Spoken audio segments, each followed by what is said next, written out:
WGTK gives you Let's Talk with Dr. Stan Frager. From relationship problems to family feuds, he's got all the advice and expert help you'll need.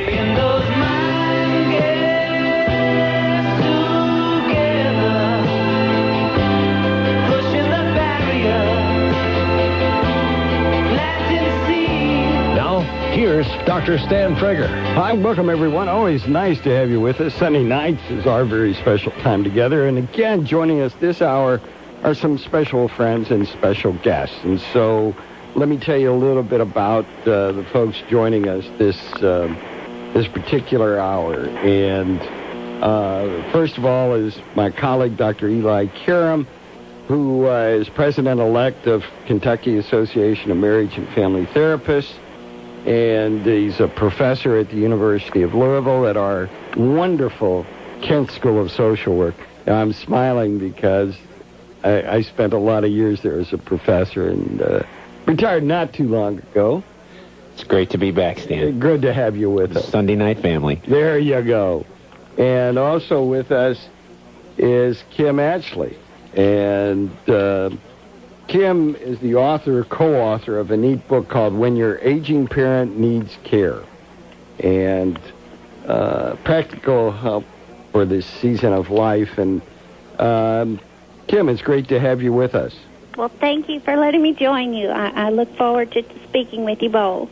Well, that's great. And let's talk a little bit. I know you're an author and a speaker, and in looking at your book, I know that it had to do with you had both of your parents, I think, died of cancer, and you kind of went through this trauma of taking care of them.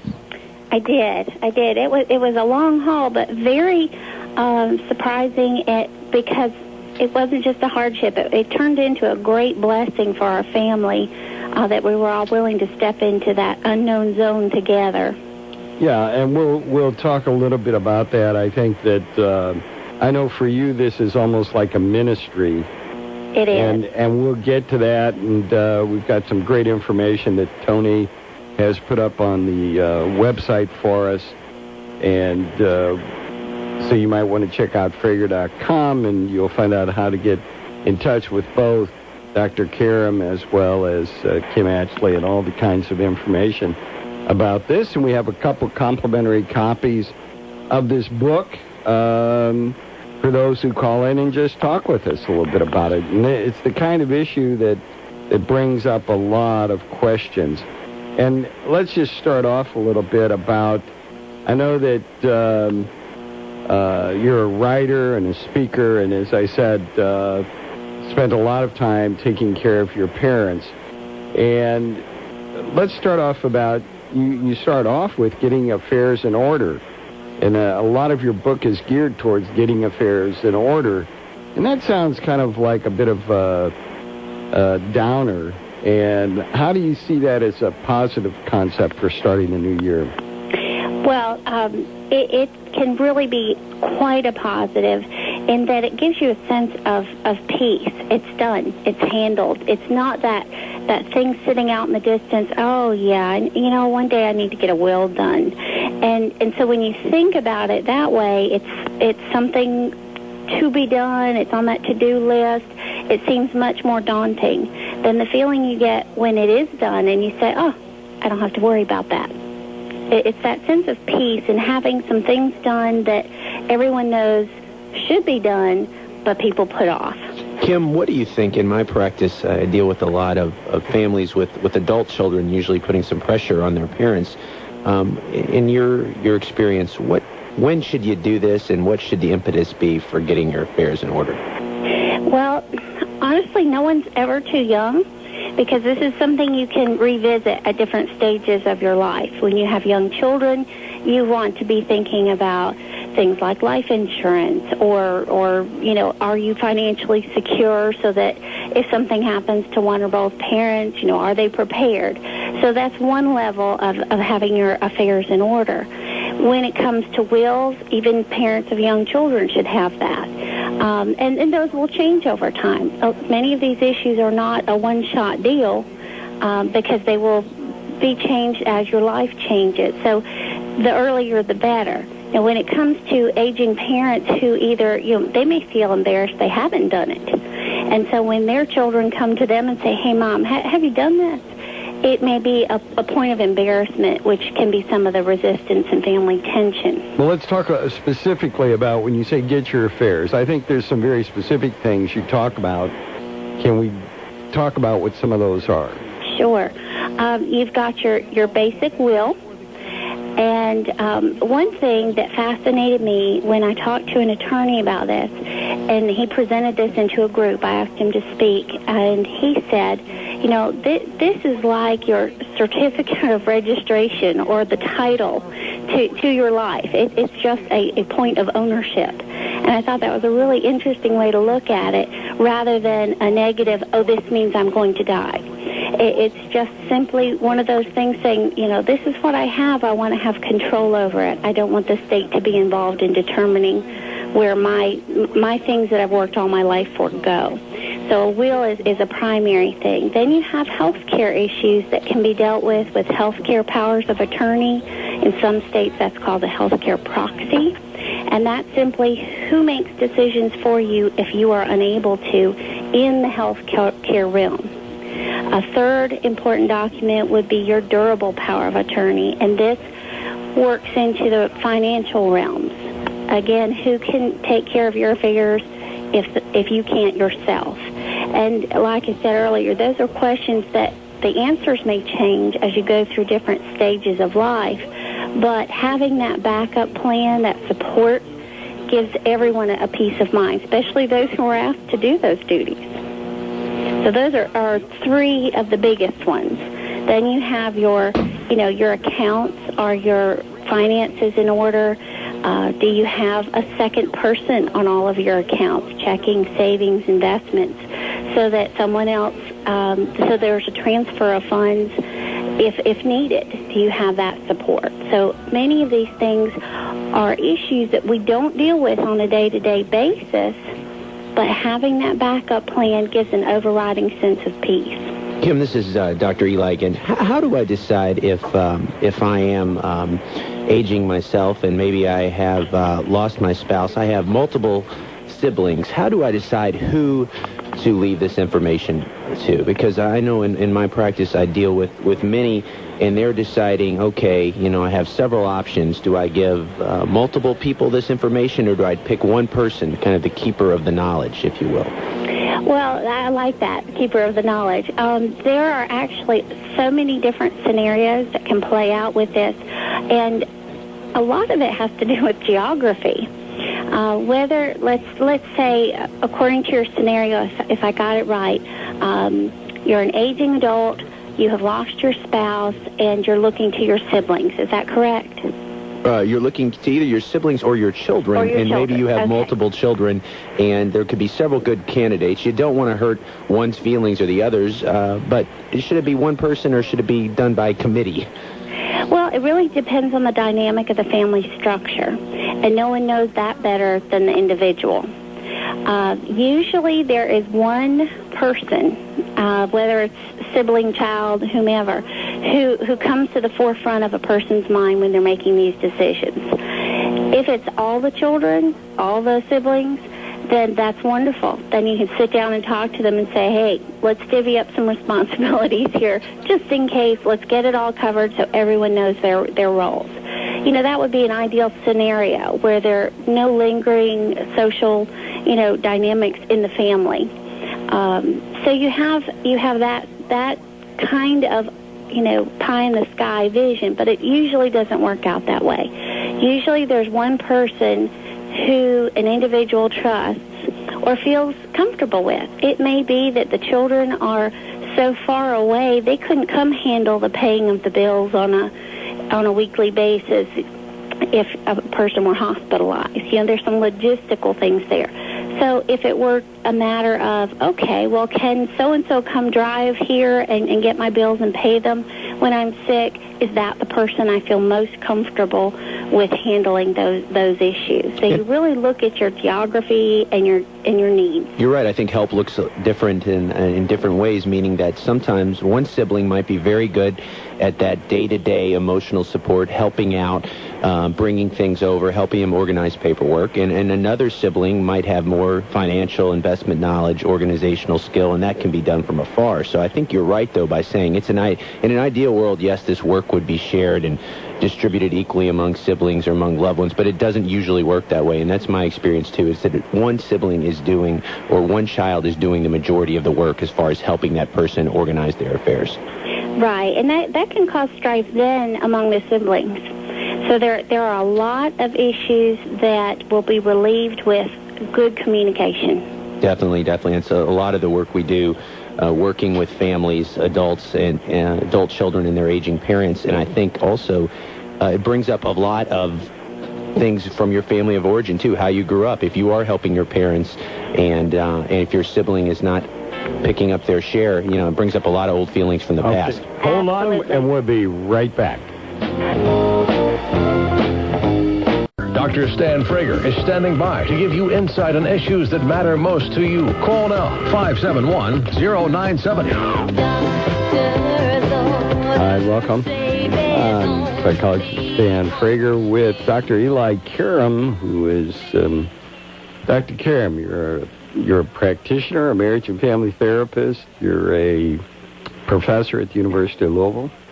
Just like you, Dr. Stan. I try to balance a little bit of all, a little bit of everything, right? And then Kim Atchley, who has a new book that is really a nifty book, When Your Aging Parent Needs Care, Practical Help for the Season of Life. And it's a really multi-purpose book. In every chapter you have links that are helpful for people to go to. You have a variety of things in your book. Thank you. We really tried to get a broad perspective. Yeah, I mean, it's a really neat manual that will help people. And the baby boomers, as a majority, we have aging parents. I mean, these are things we need to really attend to. I know that in the back of your book, you have a number of checklists that seem like they would be very important to fill out.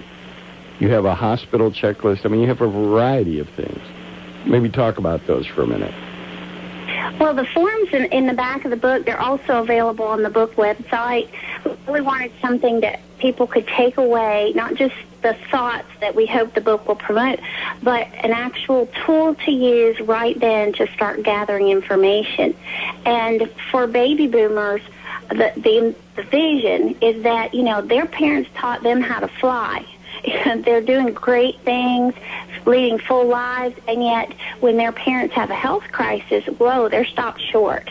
And this is a tool that those baby boomers can use for themselves, for their children, and it's something that they can give to their parents to help start the quality information flow before it's needed. And that's the key to the best proactive approach to managing the aging process is gather some information that usually is just lying around in a file drawer or stuck back in the cobwebs of the memory, and those are things that will help down the road. Kim, Dr. Stan was kind enough to give me a copy of your book. I really enjoyed looking through it. I guess I'm curious, you have a very personal connection to this material. How much of this kind of was in your head previous, or how much of it came as an end product of going through your experience with both of your parents, i.e. the checklist and the rest of the content you have in the book? Well, they say hindsight's 20/20, and That's really what happened. We were logging through the information day to day, and it was enormous. At one point, we had 13 different doctors caring for both of my parents. And to keep that information flow together, I was scrambling, and I thought, if I had known X, Y, and Z before I started this process, what would I have done? And that's where those forms came together. I said, this is how I would have organized it from the beginning so that it would be easier. What would you tell a person that is maybe starting to experience a decline in health but is not sure of how to begin this process, and where do you start first? You start with doing a little dreaming. What kind of life do you want to be leading, and how might this health challenge affect that? And how can you better empower yourself so you can live your dreams while still being aware of what limitations you might have? So by communicating with your family members and starting to organize some information, you're empowering yourself to keep dreaming and keep living, because that's what it's all about, living a good, full life. Well, let's talk a little bit about what were some of the calamities that happened to you that really you said, oh boy, people need to know this. Well, you talk about the 20/20 hindsight, and I agree with you. Right. One of the things was, I guess, the initial start of all of this was I had a young infant at home. I had just stopped teaching so I could spend more time with my family. My parents had gone on vacation. My mother had lost her vision a couple years before that, and I had been introduced to some of their ideas about their health care when I was supporting them through that. But I never saw myself in the caregiver role until I received that phone call while they were on vacation that my father had had a stroke. And where they had, at the time, were living about an hour and a half away, here they were 4.5 hours away, and my mother didn't have vision. They were staying in a resort, and she had no way to drive. There my father had been taking off in an ambulance, and I thought, oh my goodness, what do I do to help? And the fear factor was huge. And so the idea of knowing, what do you do when? It sounds very negative, but if you kind of play through different scenarios in your mind, you start to get a better understanding of how you would deal with things, so that when the unexpected does come, you say, oh, okay, I know where Mom's information is. I have a backup plan, or if she needs health care support, I can call her doctor for her. Now, it sounds like your mom was certainly open and receptive to your help. What do you think about parents that, even though they're in a decline, they are maybe not ready to accept the help of their children? They're proud, they're independent, and sharing some of this information or starting to document this and letting somebody in to be the keeper of the knowledge that they might not be ready for. You're absolutely right. Many parents don't want to look at those issues. And what I like to tell people is to ask a parent to consider their opening the door as a gift. Maybe you're not ready to share the information you start documenting, Mom, but it would be a gift to me to know that you have it, so that if you ever feel the need for support, I have the tools I need to give you what you need. And so looking at it as a gift to your children is often an easier way to approach it than, hey, my kid thinks I'm going to be dying soon. It's all in perspective and how you approach it. Well, I think you also, you have a lot of neat tips there. For example, I know that when my mother of blessed memory passed, taking away her driver's license, for example, was very traumatic, even though, and she had tremendous vision problems. I started to say, even though she really couldn't drive, she had macular degeneration. But just the very notion of taking away her driver's license so she couldn't drive was very traumatic for her. You had some suggestions about that. Yes, that is a huge issue. With my mother, she had detached retinas, but also macular degeneration. And she had it taken away. There was absolutely no question about her ability to drive when she lost her vision. It was fairly immediate. That was one issue. I didn't have to be involved in that one as far as encouraging her to give it up. But with my dad, it was completely the other case. Mom and I both knew that it was time for him to stop driving. And one thing that we used to encourage him was his diagnosis. We were beginning to feel that he should not be driving. His, reaction time and all weren't what they should be. But there are ways to reduce the risk. And initially, he stopped driving long distances. And he stopped driving, out of town at night. Different little limitations that didn't take away the driving altogether all at once. And he was still safe with those things. But when his cancer diagnosis came along, that became our door to say, listen, at least while you're having treatments, let's not have you driving. We didn't say, hand over the keys. We weren't, bullish about it. We just said, we would appreciate you giving us that peace of mind because we don't know how this will affect you, and neither do you. And he understood where we were coming from reluctantly, very reluctantly, but he agreed. And yet we revisited the issue with him over and over again to the point that I went to his doctors. And I said, listen, he wants to drive again, and we know this is not safe. Help us. And one doctor actually refused to say it. He wouldn't say, Wouldn't tell him that. Drive. We'll be right back with Kim Atchley when your aging parent needs care. 571-0970. The lines are open. Talk with Dr. Stan Frager, helping you make sense of life's daily challenges and much more on 970 WGTK. Doctor, my eyes have seen the years and the slow parade of fears without cries. Now I want to understand, Doctor, my eyes. All right. Always nice to have you with us.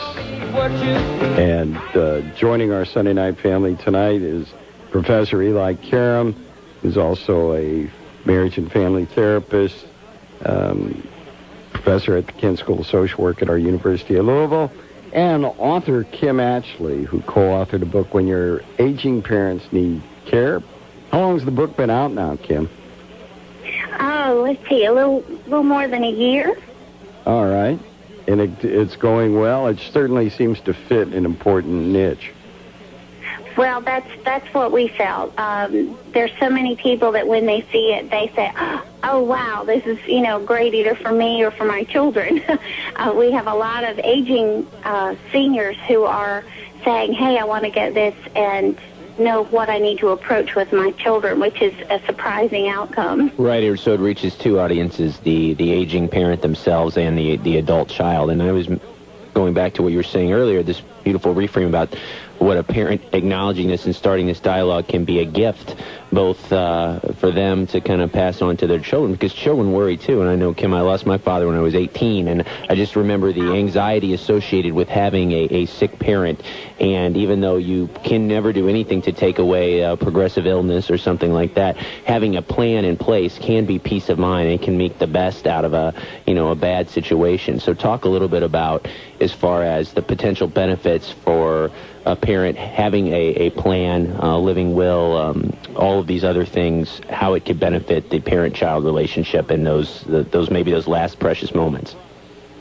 Well, I call this grace space. It's what comes in the relationship once you take care of the paperwork. Once you have all this out of the way, any issues out in the open, if there's tension in the family and it comes to a head and you deal with it while you're setting up your living will, your powers of attorney, you get through all that. And what's left? It's the real living. It's the connection with the family members. And if you've had to work through some uncomfortable family dynamics to do this, then you're at a much better place to move forward with your life.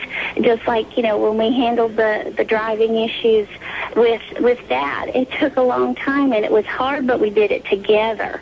And we took resources with us to the doctors. We had a notebook with all the history in it, and we said, look, this is what we're dealing with. Look, see, help us. And in going through that with the doctors, with both my parents together, and then, the personality issues all wrapped up into that, we came out on the other side with a much closer bond when it hadn't always been that way, particularly with my mother. We weren't, we butted heads all the way through, and eventually she came to live with us. So what you're highlighting is this reparative feature. You can actually, by getting your affairs in order and collaborating with your children, you can actually repair the relationship and really use that remaining time to focus on good things now that the tension is out of the way and all the logistics and all the paperwork. And so it was really a good thing for you and your mom. Absolutely, and it's such a tool of empowerment. That is why, for me, it wasn't just getting out the book. It's still getting out there and talking to people and sharing the fact that, the aging process doesn't have to be as painful. You don't have to be afraid of it. Look at it as an opportunity for both the parents and the children, that healing can be life-changing. And when I work with these aging family systems, lots of times the older person will feel like they're giving up their freedom, they're giving up their autonomy, but so much of what you're saying is true. They find out when they give a little that up and they collaborate and they let their children take that on, they find they get so much more in return, and they wish they would have done it sooner to create more of this grace space, as you're calling. I really like that term. Yeah, exactly, and it helps everybody. Even the children may be resistant to the conversation, so it goes the other way, too. A parent may be wanting to be proactive, and they go to their adult children and say, hey, we need to sit down and just kind of get some things out of the way, and the children are resistant because they don't want to deal with it. The same thing happens. So it doesn't have to be handled in a one-shot deal with all the family members sitting down at a big, heavy discussion. It can be, hey, a friend died recently, and I wondered how she'd had this set up for her kids. Maybe we should talk about that sometime. I think of that. Yeah, there's a dark side to it where they're taking Post-it notes and putting their name on different possessions of their parents. And we're not talking about that. No, but actually, in one family I talked to, that became a joke, a way to lighten the idea. Mom and Dad bought this beautiful painting, so the kids at the next Thanksgiving were saying, hey, I want the sticky notepad first, and it became a point of humor. But the underlying issue is very real. People do care about their possessions and who's going to, value them and what they mean, the stories behind them as much as they do, so they want the right people to have them. And so in some families, the sticky notes work. In others, it wouldn't work. It's knowing your family dynamics, being open to trying new things, and being gentle with everyone's heart in the process. Well, it really has a lot of valuable tips, and I'm wondering what questions folks have tonight or what challenges they've had with their parents as they go through these very stressful times. The lines are open. We welcome your calls, and we have a complimentary copy of Kim's book or a couple callers. 502 area code 571-0970. 571-0970. The lines are open. We do welcome your calls. With us tonight, Professor Eli Karam, who's also a therapist. He can be reached at www.elikaram.com. We'll be right back. 970 WGTK.